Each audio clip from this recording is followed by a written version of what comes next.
Hello मित्रांनो, स्वागत आहे तुमचं आमच्या छंद प्रेमाचा या चॅनलवर.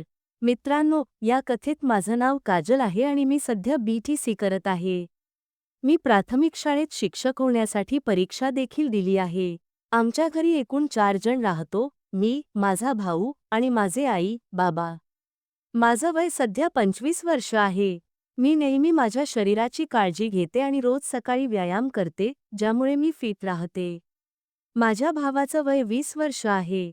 आम्ही दोघंही एकमेकांचे चांगले मित्र आहोत, त्यामुळे आम्ही सहजपणे एकमेकांसोबत आमच्या गोष्टी शेअर करतो. एका दिवशी मी माझ्या भावाशी काही गुपित गोष्टी बोलत होते. मी त्याला विचारलं, राजू, तुला कोणी आवडतं का? त्यावर तो म्हणाला, नाही, दीदी, अजूनपर्यंत अशी कोणी भेटली नाही.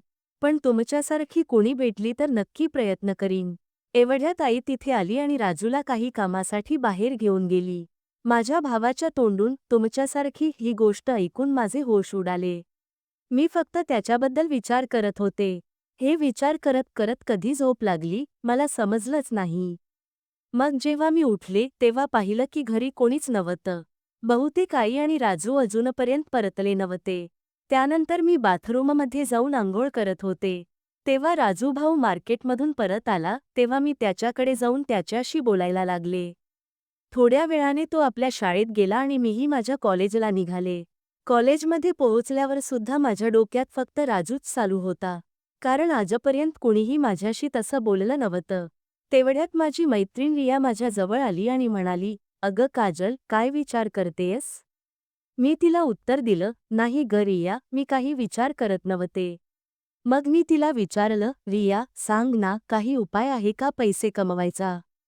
कारण आता आपलं कॉलेजही संपत आलंय. यावर रियाने मला रागाने पाहिलं आणि म्हणाली, अगं, आमच्यासाठी पैसे कमावणं काही मोठी गोष्ट नाही. मग आम्ही दोघेही आपापल्या घरी जाण्यासाठी निघालो, कारण आमचा क्लास नव्हता. रिया तिच्या घरी गेली आणि मीही माझ्या घरी जात होते. वाटेत मला माझा भाऊ राजू दिसला. त्याला पाहून माझे होश उडाले. राजू कोणाला तरी सोबत घेऊन फिरत होता. त्याला तसं पाहून मला खूप राग आला, कारण बाबा एवढ्या कष्टाने पैसे कमावतात आणि आपल्याला शिकण्यासाठी देतात. पण तो सगळे पैसे वाया घालवतोय. मी तसंच रागाने घर गाठलं आणि राजू घरी येण्याची वाट पाहत बसले. मला हे सगळं आई, बाबांना सांगायचं होतं, पण मी ठरवलं की आई, बाबांना काही सांगायचं नाही, कारण कदाचित त्यांना यामुळे धक्का बसेल. संध्याकाळी जेव्हा राजू घरी आला, तेव्हा मी त्याच्या खोलीत गेले. तिथं पाहिलं तर तो टीव्ही पाहत होता. मी त्याला विचारलं, राजू, मार्केटमध्ये तसं का फिरत होतास? त्यांच्यासोबत राहू नकोस, नाहीतर त्या तुला बिघडवतील. त्यावर तो म्हणाला, नाही दीदी, मला त्यांच्यासोबत फिरायला खूप मजा येतो. हा वेळ माझा आहे, आत्ता फिरलो नाही तर कधी फिरणार? तो माझ्याशी रागाने बोलत होता. मी त्याला खूप वेळ समजावण्याचा प्रयत्न केला की असं करू नकोस.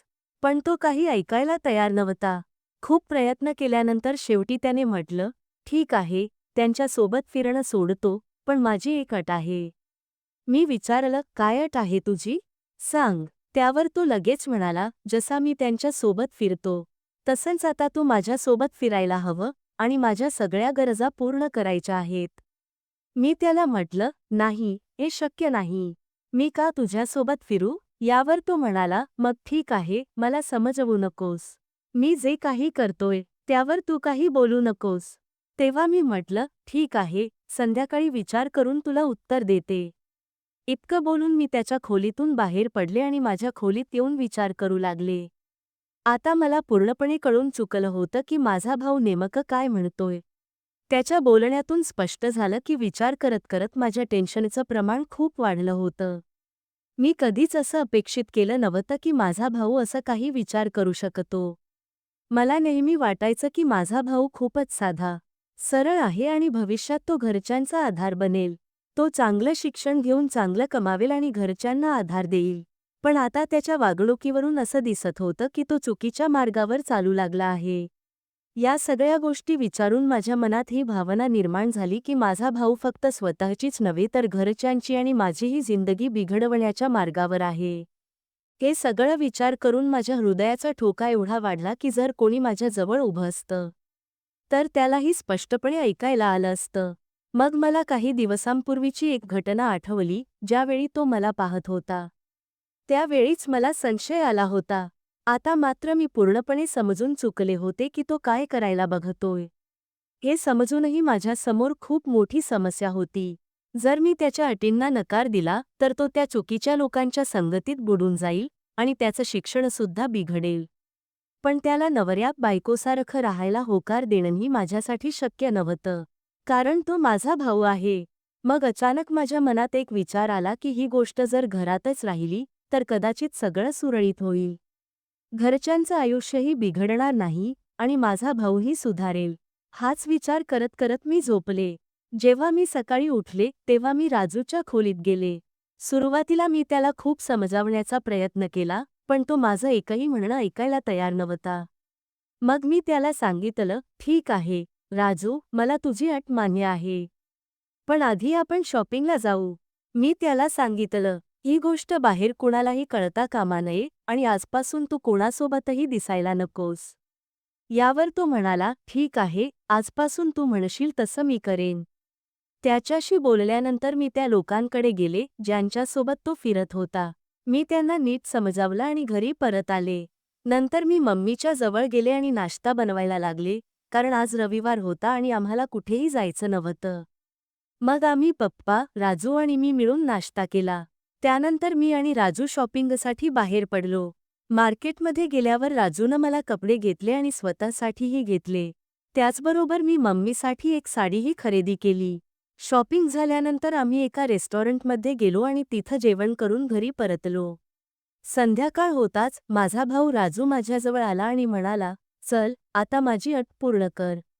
मग मीही त्याच्या अटीप्रमाणे त्याचं काम करायला लागले. आणि त्याच दिवसापासून मी आणि राजू एकदम नवरा बायकोसारखं राहायला लागलो.